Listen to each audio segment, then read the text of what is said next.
Sanibonani guys and welcome back to my YouTube channel. Awumali ring life yangishisa. Mangabe umuthi umusha ku-channel ngicela usubscribe, like, share, click the notification bell so that you'll get notifications whenever I post a new story without wasting your time. Another day, another story. Story time sanamhlanje sibhalelogela uthukeliwe ubaba waze wasenza ihluko empilweni yami. Mangithiwa khona umuntu engimzondayo ke mina ngizonda ubaba wami and akasekho kwasemhlabeni.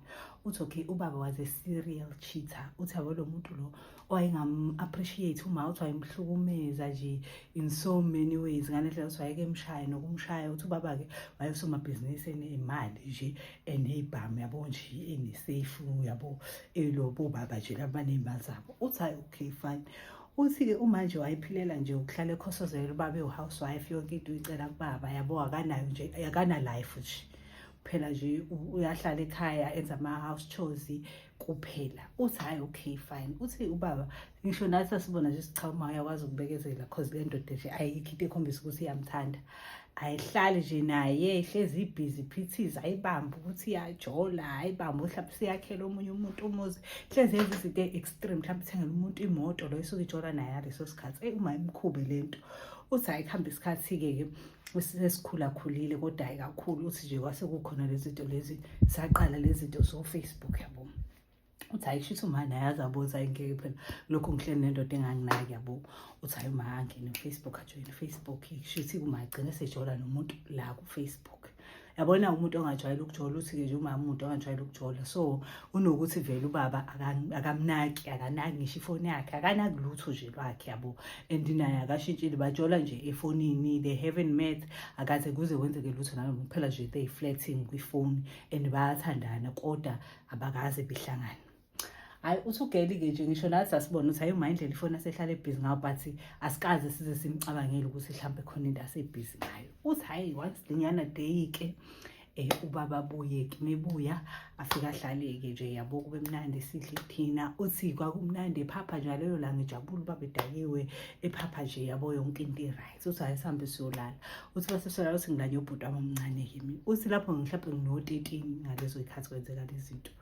Uthi hayi ulentuzane ubhuti wami omncane-ke uyena-ke wayengilama wayemncane-ke yena kunami. Uthi hayi kuthi kusenjalo sizwe kancane ngazuthi banokuhilizisana yabo mani bavele babehlezi behilizisa sijeke ukuthi hayi vele ilokhu kwabo okunomali mhlawumbe uzogcina semshaya but nakhona wayengakaze mshaya lokho ku-extreme ukuthi sivuke ngakusasa sasizwa nje ngoba sasiney'ndlebe nathi kodwa nje wayenza sure ukuthi nomama emshaya kakhali yabo siyezwa kodwa ukuthi cha uyashawa lowa muntu ngale but uzokhalela ngaphakathi ngoba enzela ukuthi singezwa. Uthi hayi okay kube mnandi ngaleyo langa ubaba esijabulele asiculele kube mnandi nje yabo.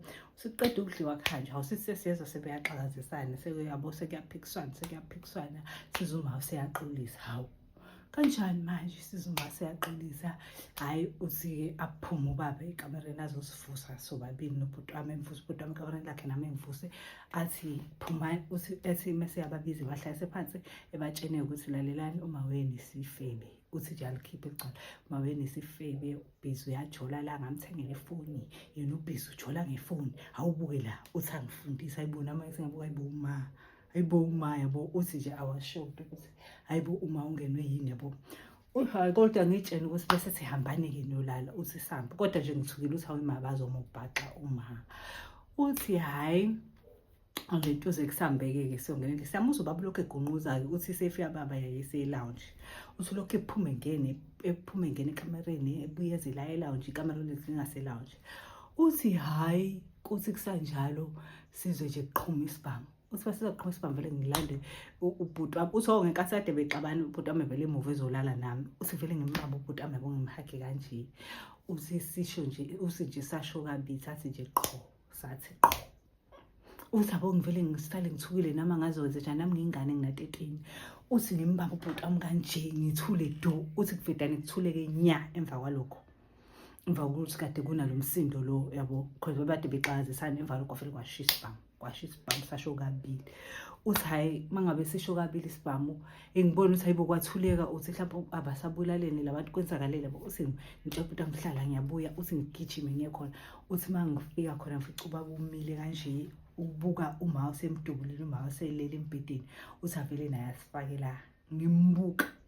Uthi avele azithi qho Ngicela ukutshena ukuthi washona kanjalo. Bashona kanjalo bobabili on the spot. Ngabaloza lapha abazali bami bobawu-2 on the spot. Uthi uyacabanga ipheni yokuthi uthule usabe ukusho ukuthi kwenzakaleni, because kwakubuzwa mina especially ngatshela ubhuti wami ngathi mina engizokhuluma mabebuza ukuthi kwenzakaleni abantu ngizothi angazi, because ngiyasaba uku-expose lento ukuthi uma ubejola yabo, because yayingahlali kahle nakimi ukuthi uma ubanjwe ejola and ubaba indlela ayiplante ngayo ukuthi ubefeba yabo, uthi yayihleli kabuhlungu engqondweni yami ukuthi hawu kanjani nje.